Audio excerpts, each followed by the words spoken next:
பரிசுத்த நாமத்திற்கு மகிமை உண்டாகட்டும். இந்த பரிசுத்த நாளின் மாலை வேளையிலும் ஒன்று சேர்ந்து நம்முடைய ஜீவாதிபதி ஆகிய தேவனை நாம் ஒன்றிணைந்து கர்த்தரை ஆராதிக்க, மகிமைப்படுத்த, உயர்த்த, அவருடைய பிரசன்னத்தினாலே நிரப்பப்பட கர்த்தர் நமக்கு உதவி செய்தார். இந்த மாலை வேளையிலும் கர்த்தருடைய வார்த்தைகளை கொண்டு நம்மோடு கூட பேசுவாராக. எடுத்துக்கொள்வோம். ஏசாயா 45வது அதிகாரம் 2வது வசனம். ஏசாயா 45வது அதிகாரம் 2வது வசனம். நான் உனக்கு முன்னே போய் கோணலானவைகளை செவ்வையாக்குவேன். கோணலானவைகளை செவ்வையாக்குவேன். காலையில நாம பார்த்தோம், இந்த கோணல்களை சரியாக்க ஆண்டவர் என்ன செய்கிறார்? பாதையை உயர்த்துகிறார். பாதையில் உள்ள கற்களை கர்த்தர் பொறுக்குகிறார். ஏன்னா அந்த கல்லு தான் நம்முடைய வேகத்தை என்ன பண்ணுது? தடை பண்ணுகிறது. அந்த கல்லு தான் நாம செயல்பட முடியாமல் தடுக்கிறது. அந்த கற்களை கர்த்தர் பொறுக்கி எடுக்கிறார். மூன்றாவது, விழுந்து போன கூடாரத்தை அதே இடத்துல மறுபடியும் கர்த்தர் தூக்கி நிறுத்துகிறார். நான்காவது, வெற்றி கொடியை கர்த்தர் நமக்காக ஏற்றுகிறார். இந்த ஆண்டில் நாம செய்கிற காரியங்கள், முயற்சிகளை கர்த்தர் வாய்க்க பண்ணி அவருடைய நாமம் மகிமைப்படும்படியாக வெற்றி கொடியை கர்த்தர் ஏற்ற போகிறார். அல்லேலூயா.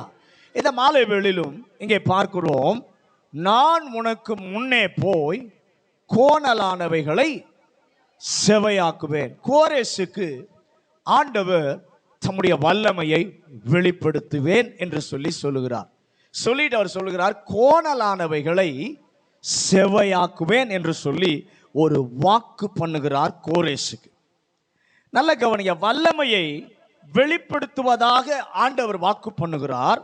தொடர்ந்து பார்க்கும் பொழுது கர்த்தர் கொடுத்த வாக்கை இந்த மாலை வேளையிலே அவனுக்கு கோரேசுக்கு கொடுத்த அந்த வாக்கு என்ன என்பதை தொடர்ந்து நாம் கவனிக்க இந்த மாலை வேளையிலே கர்த்தர் கிருபை செய்வாராக. ஆண்டவர் கோரேசுக்கு தம்முடைய வல்லமையை வெளிப்படுத்தி சரியாக்க விரும்பின போது, கோணலானவைகள் இருந்தால் அவைகளை எல்லாம் என்ன பண்ணுவேன்? செவ்வை ஆக்குவேன். நம்மை பார்த்து சொல்லுகிறார், உங்களை நான் சரியாக்க விரும்பும் பொழுது உங்க வாழ்க்கையில் இருக்கிற எல்லா கோணல்களையும் நான் என்ன பண்ணுவேன்? செவையாக்குவேன். கோணல்களை செவையாக்க கோரேசுக்கு ஆண்டவர் 4 காரியங்களை செய்தார். இந்த மாலை வேளையிலே ஒரே ஒரு காரியத்தை மட்டும் பார்க்க போகிறேன். அதில் ஒரு குறிப்பை தான் பேச போகிறேன். ஏனென்றால் நமக்கு நேரம் குறைவாக இருக்கிறபடினாலே ஆண்டவர் கோரேசுக்கு செய்ததான முதல் காரியத்தில் பார்க்கும் பொழுது வாசிங்க. ஏசாயா 45வது அதிகாரம் 1வது வசனத்தை வாசிங்க. ஏசாயா, கர்த்தராகிய நான் அபிஷேகம் பண்ணின கோரேசுக்கு முன்பாக ஜாதிகளை கீழ்ப்படுத்தி ராஜாக்களின் இடைக்கட்டுகளை அவிழ்க்கும்படிக்கும் அவனுக்கு முன்பாக வாசல்கள் பூட்டப்படாதிருக்க கதவுகளை திறந்து வைக்கும்படிக்கும் அவனை பார்த்து அவன் வலது கையை பிடித்துக் கொண்டு அவனுக்கு சொல்லுகிறதாவது. முதலாவது, ஆண்டவர் அவனுடைய வாழ்க்கையிலே செய்கிற முதல் காரியத்திலே ஆண்டவர் சொல்லுகிறார், ஜாதிகளை கீழ்ப்படுத்துவேன்.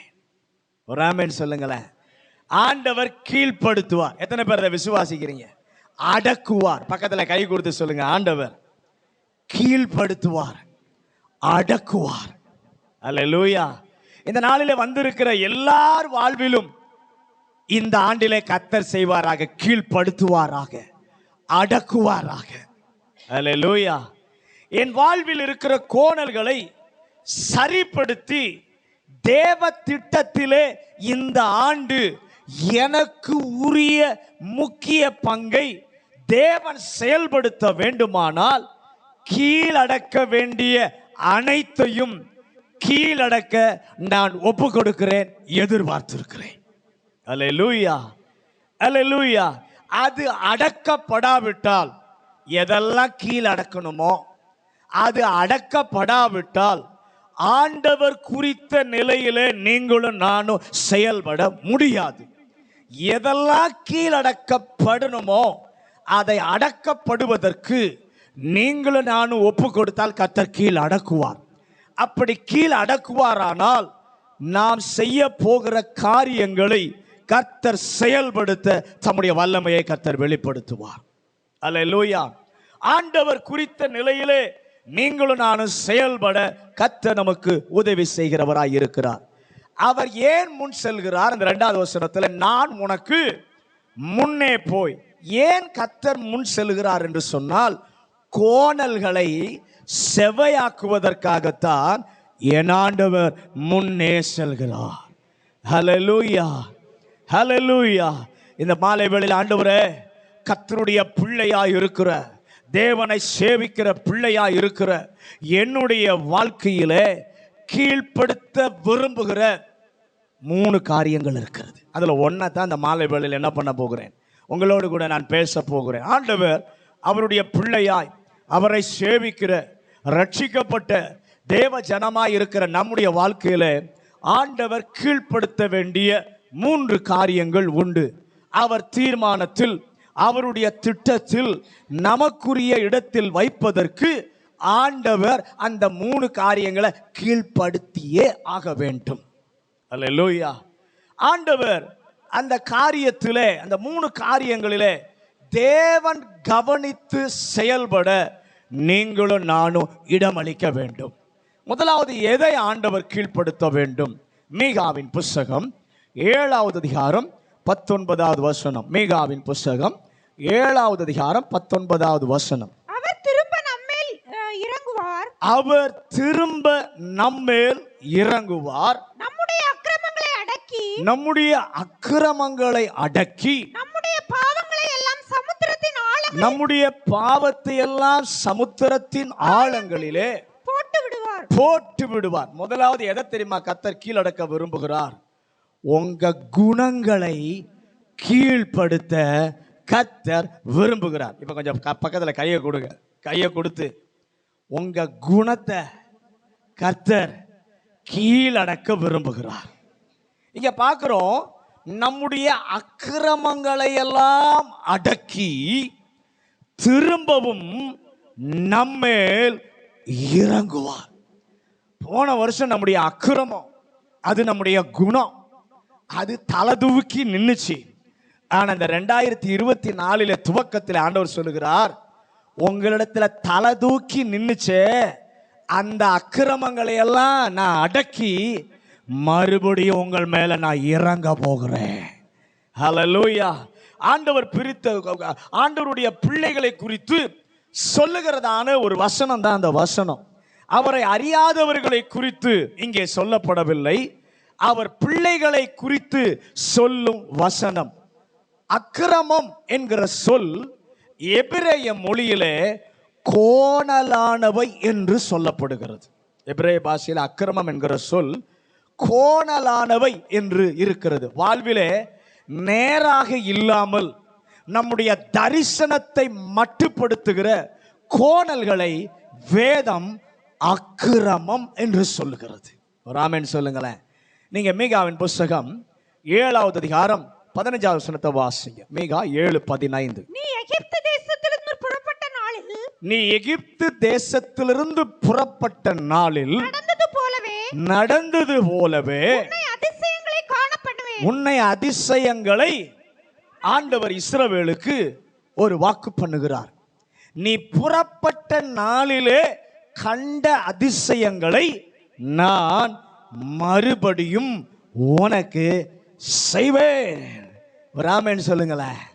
ஆண்டவர் எகிப்து தேசத்தில் செய்த அற்புதத்தை மறுபடியும் ஒரு விசை செய்வதாக ஆண்டவர் சொன்னார். அப்போது அடுத்த 3 வசனங்களிலே மீகா 7வது அதிகாரம் 16-17 வசனங்களை வாசிங்க. புறஜாதிகள் கண்டு அவருடைய எல்லா பராக்கிரமத்தையும் குறித்து வெட்கப்படுவார்கள். கையை வாயின் மேல் வைத்துக் கொள்ளுவார்கள். அவர்கள் காதுகள் செவிடாய் போகும். பாம்பை போல மண்ணை நக்குவார்கள். பூமியின் ஊர்வனவற்றை போல தங்கள் மறைவிடங்கள் செய்வார்கள். நல்ல கவனிங்க, அற்புதங்களை அதிசயங்களை செய்யும் போது அவர் வல்லமையை தேவன் தம்முடைய பிள்ளைகளுக்காக வெளிப்படுத்துவதை சுற்றிலும் இருந்த எல்லா ஆட்களும் எல்லா நாடுகளும் பார்த்தார்கள். பார்த்தபோது என்ன செஞ்சாங்களா? கையை தங்கள் வாயின் மேல என்ன பண்ணாங்க? வைத்து கொண்டார்கள். ஹல்லேலூயா! இந்த ஆண்டவர் பிள்ளைகளுக்கு இவ்வளவு செய்வாரா? இப்படியும் செய்வாரா? இப்படி இவ்வளவு பெரிய மகத்துவமானதை செய்வாரா என்று பிரமித்தார்கள். நான் விசுவாசிக்கிறேன் இந்த 2024 அவரை நம்பி இருக்கிற உங்களுக்காக கர்த்தர் செய்கிற காரியங்களை பார்த்து அநேகர் வாயிலே கையை வைக்க போகிறாங்க, பிரமித்து உங்களை பார்க்க போகிறார்கள். அல்லேலூயா! தேவன் தம்முடையவர்களுக்காக வெளிப்படுத்தின வல்லமையை பார்த்து 18-19 வாசிங்க. இப்போ அதே மீகா 7வது அதிகாரம். தமது சுதந்திரத்தில் மீதியானவர்களுடைய அக்கிரமத்தை பொறுக்கி மீறுதலை மன்னிக்கிற தேவரீருக்கு ஒப்பான தேவன் யார்? அவர் கிருபையை செய்ய விரும்புகிறபடியால் அவர் என்றென்றைக்கும் கோபம் வையார். அவர் திரும்ப நம்மேல் இறங்குவார். நல்ல கவனிங்க. போதும். 18-19 வசனங்களுக்கு வரும்போது தனக்கு சொரியப்பட்ட கிருபையை அவருடைய ஜனங்கள் கவனிக்கிறாங்க. கவனித்து அவர் கிருபை செய்ய விரும்புகிறபடியினாலே அக்கிரமத்தை மன்னிப்பார், மீறுதலையும் என்ன பண்ணுவார்? மன்னிப்பார். 19 பார்க்கும்போது அவர் இறங்குவார், நிச்சயமாய் மன்னிப்பார். அவர் மன்னிக்க காரணம் என்னவென்று சொன்னால் எல்லாவற்றையும் அவர் அடக்க விரும்புகிறார். ஒரு ஆமென் சொல்லுங்களேன். அந்த கிருபையை பார்த்தபோது கர்த்தருடைய பிள்ளை கிருபையை பார்த்து பிரமித்து சொல்கிறது, அதை நீர் கீழ் அடக்கினால் மறுபடியும் தலை தூக்காதபடி சமுத்திரத்தின் ஆழத்திலே நீர் போட்டு விடுவீர். ராமன் சொல்லுங்களேன். அவர் கீழ் அடக்குவார் என்று சொன்னால் எங்க தூக்கி போடுவாரு? சமுத்திரத்தின் ஆழத்திலே நடுவிலே போட்டுவிட்டு மறுபடியும் எழும்ப முடியாதபடி கர்த்தர் செய்வார்.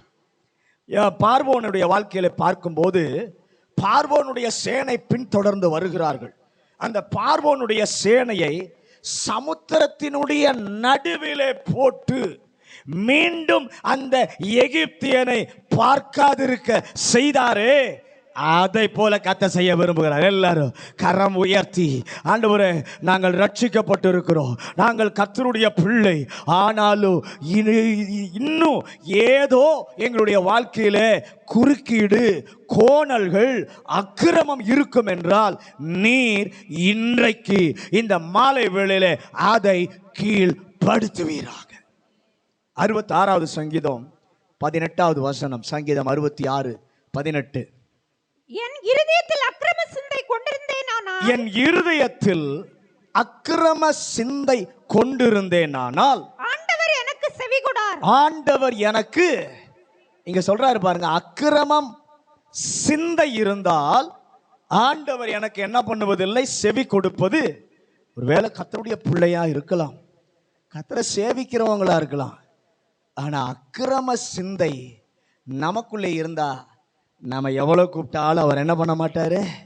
செவி கொடுக்க மாட்டார். உபவாசம் போட்டு ஜெபம் பண்ணாலும், எவ்வளவு உங்களை வருத்தி ஜெபம் பண்ணாலும், அக்கிரம சிந்தை உள்ளே இருந்தால் கர்த்தர் உங்களுக்கு என்ன பண்ணுவதில்லையாம்? செவி கொடுப்பது இல்லை. ஆகவே கர்த்தர் அதை கீழ் அடக்கியே ஆக வேண்டும். இப்ப எல்லாரும் கையை உயர்த்தி, ஆண்டவரே 2023 வரைக்கும், ஏன் இன்னைக்கு வரைக்கும் என்கிட்ட அக்கிரம சிந்தை இருந்தால் நீர் எனக்கு செவி கொடுக்க மாட்டீர்.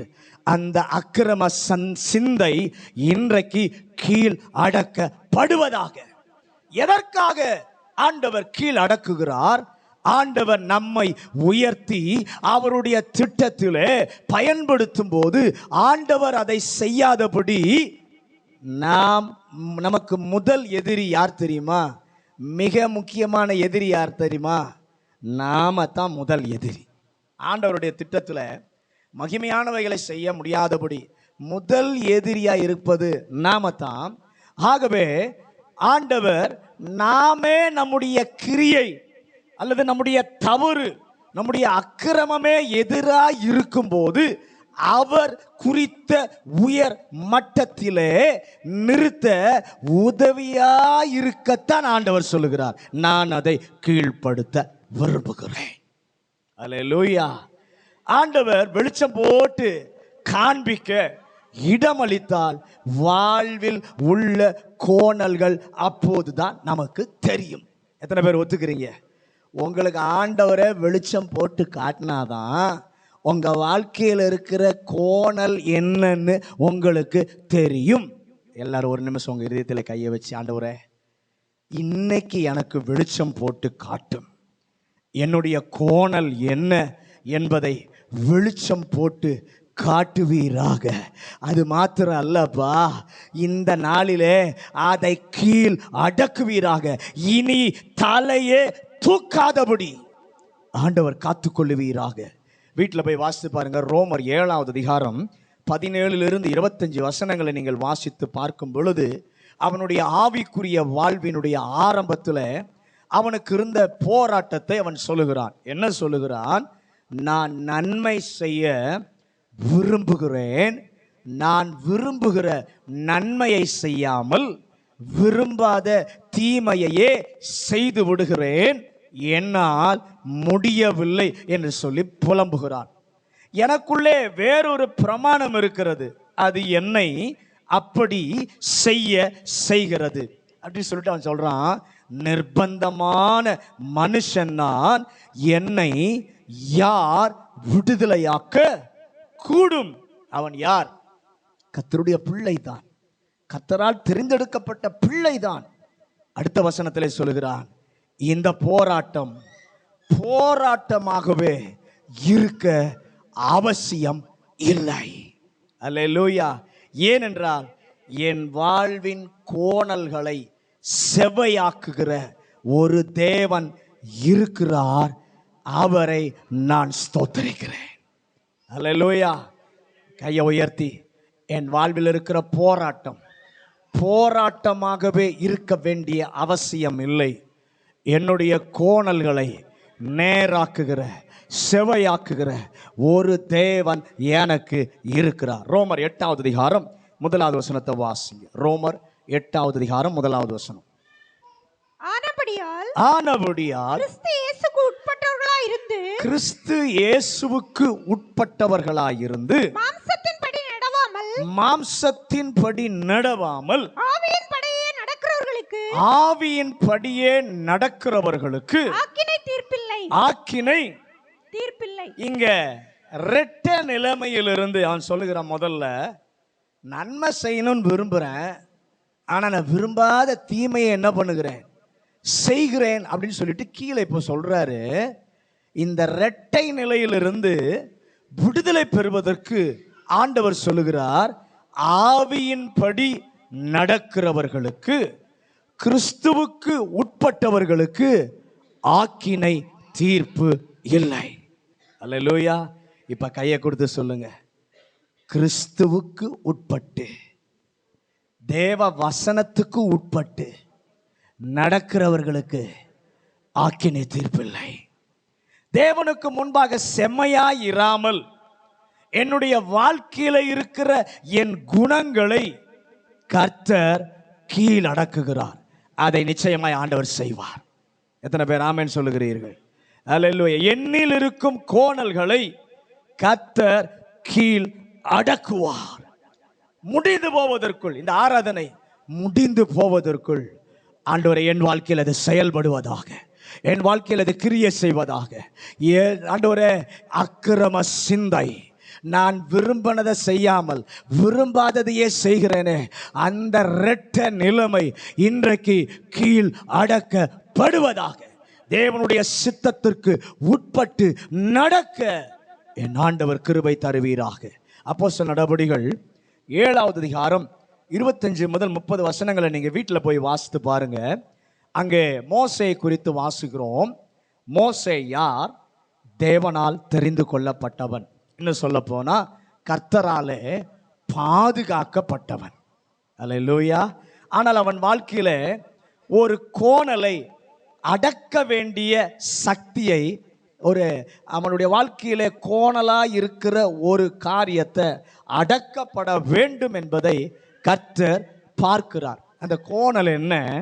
நான் எல்லாம் படித்திருக்கிறேன், எல்லாம் எனக்கு தெரியும், என் கையினால் நான் என்ன பண்ணுவேன், ரட்சிப்பேன் என்று தன்னுடைய ஞானத்தையும் தன்னுடைய சுய பலனையும் அவன் சார்ந்தான். கர்த்தர் பார்த்தார், என்னுடைய திட்டத்தில் இவனை உயர்த்தி வைப்பதற்கு முன் இந்த வல்லமையை நான் கீழ்ப்படுத்த வேண்டும். எந்த வல்லமைய?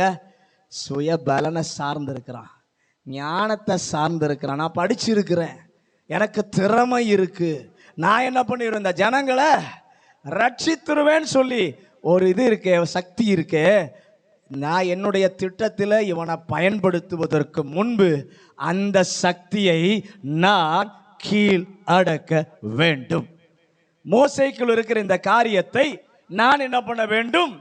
கீழ் அடக்க வேண்டும். இன்னைக்கு உங்களை ஒவ்வொருவரையும் பார்த்து சொல்லுகிறார், இந்த ஆண்டிலே உங்களை நான் எடுத்து உங்களை குறித்த திட்டத்திற்கு நேராக உங்களை நான் கொண்டு போவதற்கு முன்பாக, பயன்படுத்துவதற்கு முன்பாக உங்களுக்குள்ளே எழும்பி நிற்கிறானே ஒரு சக்தி, அதை நான் முதலாவது கீழடக்க விரும்புகிறேன்.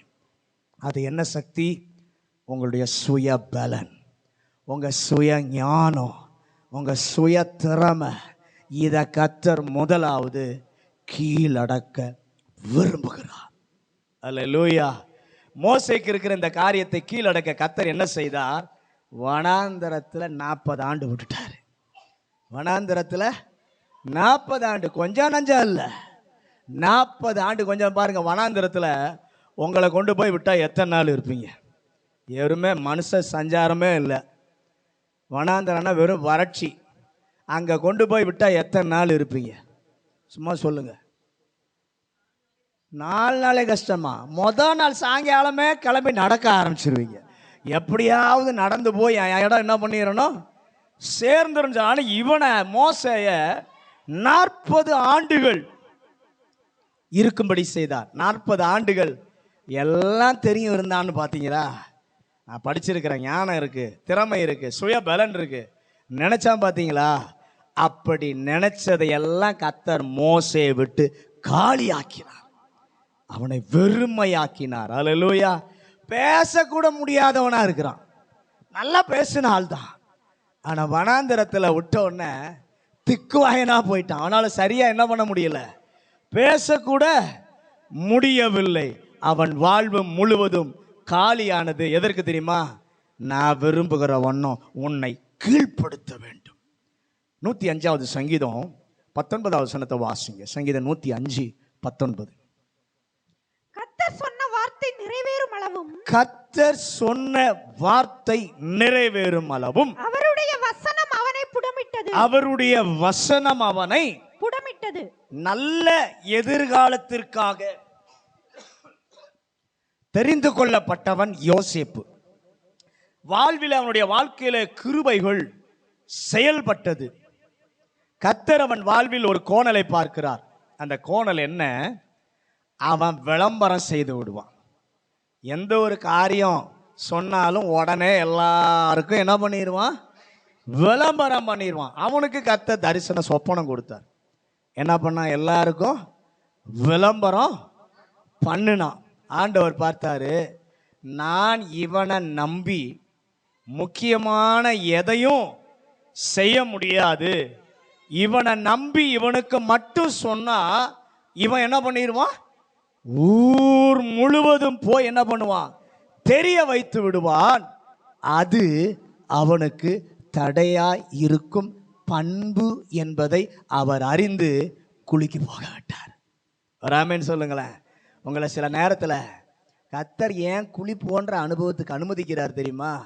நீங்கள் யோசேப்பை போல உங்களுக்கு ஒரு காரியத்தை கர்த்தர் சொன்னால் அதை அடக்காம, எல்லாத்தையும் சில காரியத்தை ஆண்டவர் அடக்க விரும்புவார், எல்லாத்தையும் சொல்ல ஆண்டவர் அனுமதிக்க மாட்டார். அடக்க விரும்பும்போது நீங்கள் அவர் விருப்பத்தை செய்யாமல் தண்டோரா போடுற ஆளாக இருந்தால் உங்களை சரிப்படுத்த கர்த்தர் கூலிக்கு தான் கொண்டு போவார். அல்லேலூயா. சிறைக்கு போக விட்டார். யோசேப்புடைய வாழ்க்கையில முதல்ல குழிக்கு போறான், அடுத்தது எங்க போறான்? சிறைக்கு போக விட்டான். எதற்காக? போகும்போது அவனுக்குள் இருக்கும் கர்த்தருக்கு முன் காத்து கொள்ள முடியாமல் இருந்த அவசர புத்தியை கர்த்தர் கீழடக்க விரும்பினார். இப்போ ஒரு நிமிஷம் எல்லாரும் கையை வச்சு, எங்கிட்ட ஆண்டவரே இந்த அவசர புத்தி இருக்கு, இன்னைக்கு என்னை கர்த்தர் செவையாக்கும். அவசர புத்தி என்கிற கோணல் என்கிட்ட இருக்கு, இன்னைக்கு அதை நீர் கீழ்ப்படுத்த விரும்புகிறீர். ஆண்டவரே, எனக்குள்ளே நீர் சொல்லும் காரியத்தை அடக்கி வைக்க முடியாமல் பிரசித்தப்படுத்தக்கூடிய ஒரு அவசரம் எனக்குள் இருக்கும் என்றால் இந்த நாளிலே அதை கர்த்தர் கீழ் அடக்குவீராக. வேறு எதையும் கீழ்ப்படுத்துவதற்கு முன்பு எனக்கு எதிராக என்னில் ஏதேனும் இருந்தால் முதலாவது அதை கர்த்தர் கீழ்ப்படுத்துவீராக. அப்படியே முழங்காற்படிடுவோம். முழங்காற்படிட்டு இந்த மாலை வேளையில ஆண்டவர் நம்மிலே கீழ்ப்படுத்த வேண்டிய 3 குணங்கள் இருக்கு. கோணல்கள் சரியாகணும்னா நம்மிலே கீழ்ப்படுத்த வேண்டிய 3 காரியங்கள் இருக்கிறது. அதில் முதல் காரியத்தை தான் இந்த மாலை வேளையில கர்த்தர் நம்மோடு கூட பேசினார். நம்முடைய குணங்களை கர்த்தர் கீழடக்க விரும்புகிறார். அக்கிரமம் இருச்சா, அந்த அக்கிரமத்தை எல்லாம் கர்த்தர் அடக்கி மறுபடியும் உங்களுக்குள்ளே கர்த்தர் இறங்கி வாசம் பண்ண விரும்புகிறார். ஒருவேளை நம்ம தவறு செய்தவங்களா இருக்கலாம், தேவனுக்கு விரோதமாக காரியங்களை செய்தவங்களா இருக்கலாம். ஆனால் கர்த்தர் சொல்லுகிறார், அதையெல்லாம் அடக்கி உனக்குள்ளே நான் மறுபடியும் இறங்க விரும்புகிறேன். அல்லேலூயா. என்னுடைய வாழ்க்கையில நான் நேராக இல்லாமல் நீர் எனக்கு கொடுத்த தரிசனத்தை மட்டுப்படுத்த அந்த கோணலை வேதம் அக்கிரமம் என்று சொல்லும் பொழுது அந்த அக்கிரமத்தை கர்த்தர் கீழ் அடக்குவீராக, கீழ் அடக்குவீராக. எனக்குள்ளே ஆண்டவரே மோசேயை போல, ஆண்டவரே என்னை குறித்து நான் பெரிதாக நினைக்கிறவனாய் இருந்தால் இன்னைக்கு கர்த்தர் அதை கீழ்ப்படுத்துவீராக. கர்த்தர் மோசேயை 40 ஆண்டு வனாந்தரத்துக்கு கொண்டு போனது அவனுடைய குணத்தை அடக்குவதற்காக. யோசேப்பை கர்த்தர் தெரிந்து கொண்டது உண்மை. அவனுடைய வாழ்க்கையில அவனை தெரிந்து கொண்டது, அவனுடைய வாழ்க்கையில தேவ கிருபைகள் செயல்பட்டது. ஆனால் அவன் வாழ்க்கையில் இருக்கிற ஒரு கோணலை கர்த்தர் பார்க்கிறார். இந்த யோசேப்பு விளம்பரம் செய்கிறவனா இருக்கிறான். நான் இவனை நம்பி முக்கியமான காரியம் எதையும் நான் செய்ய முடியாது, இவனை நம்பி இவனுக்கு மட்டும் சொன்னால் ஊர் முழுதும் தெரிய வைத்து விடுகிறான். இதை கர்த்தர் சரியாக்கணும்னா அவனை குழிக்குள் போக விடுகிறார், சிறைக்கு போக விடுகிறார். எதற்காக? போகும்போது அவனுக்குள் இருக்கிற அவசர புத்தியை கர்த்தர் கீழடக்க விரும்பினார். ஒருவேளை இந்த குணம் இருந்தா மோசையை போல, யோசேப்பை போல நம்மகிட்ட இந்த குணம் இருந்தா இப்போ ஆண்டவர்கிட்ட ஒப்பு கொடுங்க. ஆண்டவரே, இதையெல்லாம் கர்த்தர் கீழடக்கி இன்றைக்கு கர்த்தர் விடுதலையாய் என்னை அனுப்புவீராக. பரலோக பிதாவே, இந்த ஆசீர்வதிக்கப்பட்ட அருமையான இந்த நல்ல மாலை வேளைக்காக நன்றி ஆண்டவரே. இந்த மாலை வேளையிலும் ஆண்டவரே கோரேசுடைய வாழ்க்கையில ஆண்டவரே நீர் சொன்ன வாக்குத்தத்தமான காரியங்கள் நிறைவேறுவதற்கு, உம்முடைய வல்லமையை வெளிப்படுத்துவதற்கு அவனுடைய வாழ்க்கையில 4 காரியங்களை கர்த்தர் செய்தீர். அதிலே முதலாவது காரியத்தில் முதல் குறிப்பை மாத்திரம் இந்த மாலை வேளையில எங்களோடு கூட பேசினீர் ஆண்டவரே. சாதிகளை கீழ்ப்படுத்தி, ஆண்டவரே கீழ்ப்படுத்த விரும்புகிற காரியங்கள் எங்களிலே உண்டு என்பதை உணர்ந்து இந்த மாலை வேளையில எங்கள் குணங்களை கர்த்தர் கீழடக்க விரும்புகிறீர். அதற்கு நாங்கள் விட்டு கொடுக்க கர்த்தர் உதவி செய்யும் ஆண்டவரே. எப்படி மோசையை ஆண்டவரே கீழடக்கி, அடக்க வேண்டிய குணத்தை அடக்கி ஆண்டவரே வல்லமையாய் பயன்படுகிற மனிதனாய் கர்த்தர் பயன்படுத்தினீர். அதே போல யோசேப்பு அவனுடைய வாழ்க்கையில் இருக்கிற அவசர புத்தியை கீழடக்க அவனையும் சில சூழ்நிலைகளுக்குள்ளே கொண்டு போய் பரிசுத்தத்தை வெளிப்படுத்துகிற மனிதனாக கர்த்தர் வைத்தீரப்பா. எங்களுடைய வாழ்க்கையிலும் இந்த கோணலை கர்த்தர் இன்றைக்கு கீழ் அடக்குவாராக. ஒவ்வொருவருக்கும் இதில் ஜெயம் எடுக்க கர்த்தர் கிருபை தாரும். வந்த ஒவ்வொருவரையும் இந்த வசனத்தால் கர்த்தர் இடைகட்டும். இயேசுவின் அதிகாரமுள்ள நாமத்தில் ஜெபிக்கிறோம் நல்ல பிதாவே, ஆமென்.